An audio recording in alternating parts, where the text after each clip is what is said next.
سلام خدمت همه دوستای عزیزم داخل پیج و کانال پیزی کریپتو. بچه‌ها سوالی که خیلیاتون میپرسیدین راجع به این ربات و کیف پول و کلا سوالای راجع به این ربات رو تصمیم گرفتم توی یه ویدیو به صورت کامل جامع تمام قسمت‌های ربات رو بهتون آموزش بدم که دیگه هیچ سوالی رو نخواد از کسی بپرسید و خودتون بتونید کار خودتون رو راه بندازید. نگاه کنید، وارد ربات که شدید، اگه روی این موش ضربه بزنید براتون سکه جمع میکنه.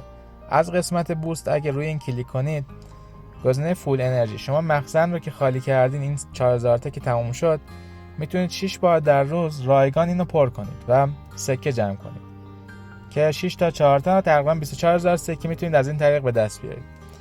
از قسمت مولتی تب میتونید تعداد ضربه هایی که روی اون موش میزنید رو 2 برابر کنید. اگه الان هر ضربه من داره 7 حساب میکنه، اونو فعال کنم تعدادش بیشتر میشه.